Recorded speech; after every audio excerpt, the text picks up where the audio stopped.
Being a Forest fan, you get used to the club over the years doing dumb stuff. But to do two dumb things in 2 days, I mean, you can only call it Dumb and Dumber.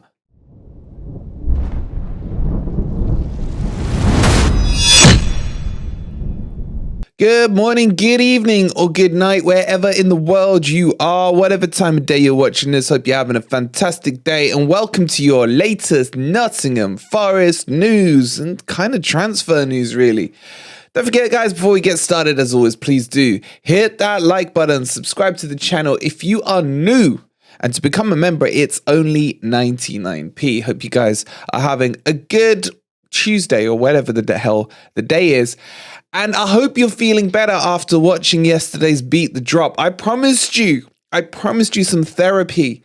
And I brought on all the boys, and big shout out to all the guys. So many of them, I can't shout them all out, for coming on from Southampton, from Bournemouth, from Leicester, from all the other clubs as well.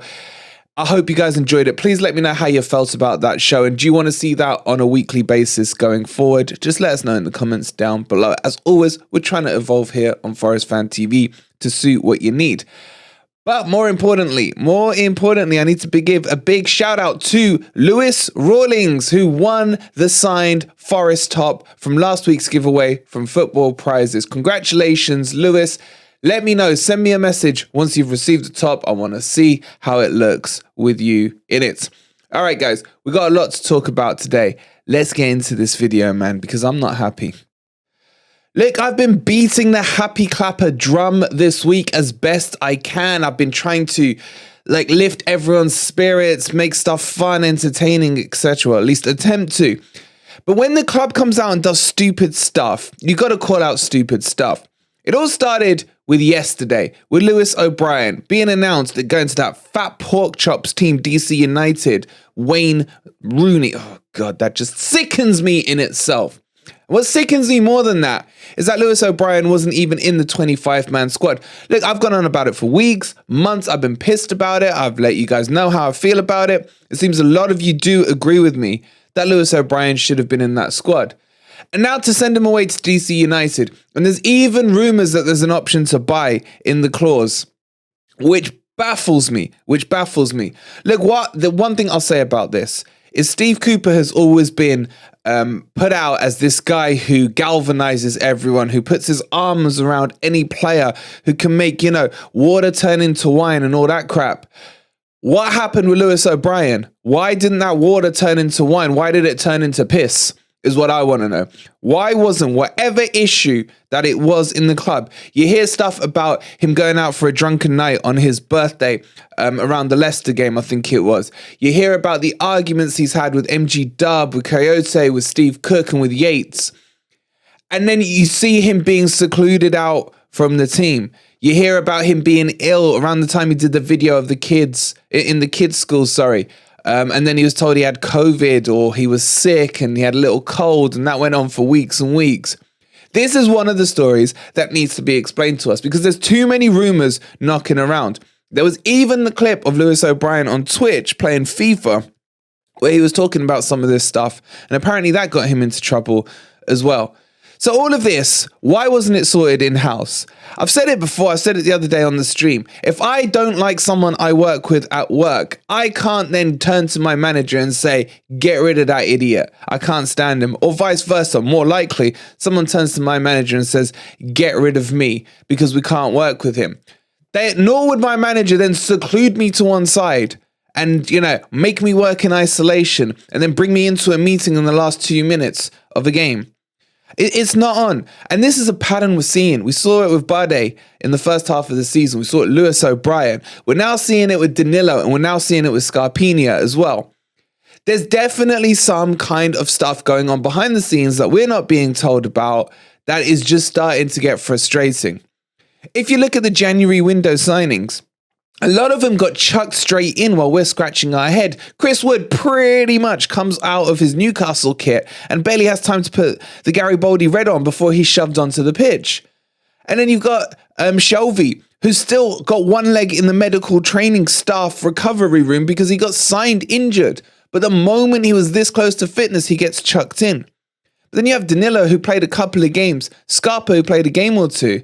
They've been hip-tossed out, man. It's like the goddamn Royal Rumble, man. Straight over the top rope, goodbye, get back in the locker room. It's just weird. It's just weird. So for me, this O'Brien one, like, I argued he's better than Colback. I argued he's better than a lot of the midfielders. I argued that he's one of the only midfielders we have that progresses forward and tries to get into the box. And guess what? That's exactly what we're missing currently. And whatever the reason, whatever the fallout, whatever it was, he should have made the 25-man squad. Full stop. It's just not acceptable at all. It really isn't. Let me know your thoughts on Lewis O'Brien down below. And are you happy that he's gone to DC United? And then one other thing I'll say is that Cooper talks about how we won't let, bad happen to one of our own. We'll make sure he gets a club and all this crap when the whole Blackburn thing was going on. Well, guess what? He had a club. He had a club. You just had to name him in the 25-man squad.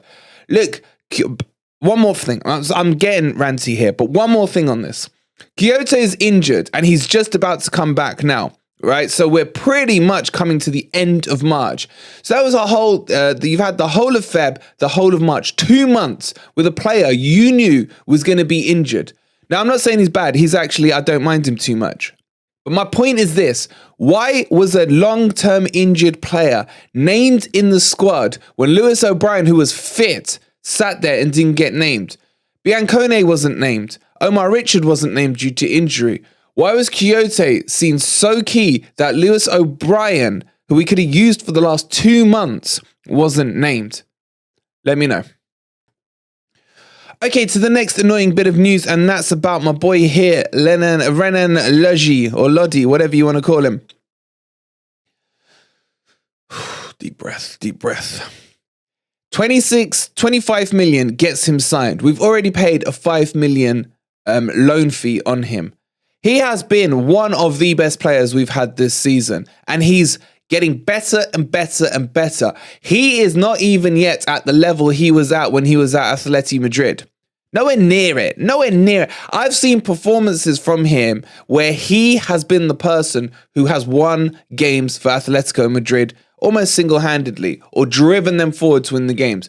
We haven't even yet seen the best out of him. He's come to a new country, he's just had a baby, he's adapting to everything, and he's still doing wonders on a football pitch where his strengths are actually attacking, and he hasn't even been allowed to do that yet. So go figure that Forest will not, according to reports today, be triggering the loan to buy on Lodi.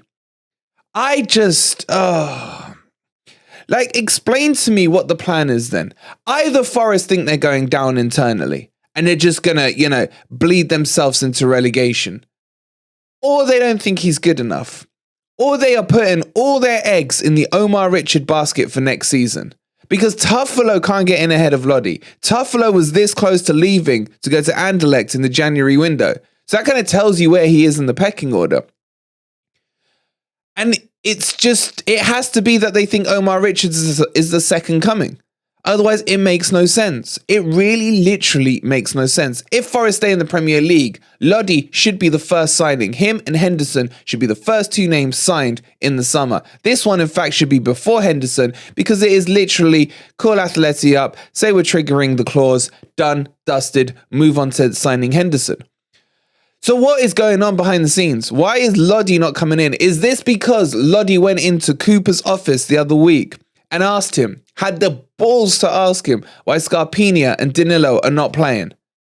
Or is there something else? Or is it literally that they think Omar Richards is that good? And that, to me, is just too risky. Look, I'm not saying he's good or bad.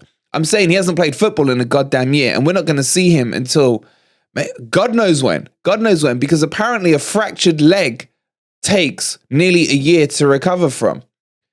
So why this thing with Lodi? Lodi is still young, man. He's mid-20s. 24 million or 25 million for him is a bargain. He's a player who Newcastle are after. He's a player that a couple of other European clubs are after.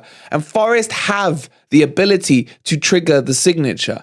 Now, you may argue maybe it's Lodi that doesn't want to join Nottingham Forest. That's not really what I've been hearing. I've heard he's very settled and he's very happy. He's got his boy Felipe there. He's got the Brazilians there. He's just had the kid. He's starting to settle in to a nice rhythm. But why? Why would you not buy him? Even if you didn't really want to play him, I guarantee you that in 2 or 3 years' time, he's probably going to be worth 30, 40 million, something like that. Because that's the pedigree he has at left back. And if Newcastle are sniffing around him, then you know I'm not alone in my thinking on this. But what do you guys think about this? Let me know, as always, down below. That's your Forest news currently today. It should bring you up to date. Don't forget, there is literally only a couple of Morgan Gibbs White tickets left for the framed signed MGW shirt on footballprizes.co.uk. You better grab them before they go. And remember, if you hit ticket number 100, that's an automatic win of the signed Owoni shirt as well. Guys, before you leave, if you'd be kind enough to hit that like button, subscribe to the channel if you are new, and we'll be back on our next piece of content. The content will keep flowing, international break or not. Thank you so much for watching. Much love, and come on, you Reds.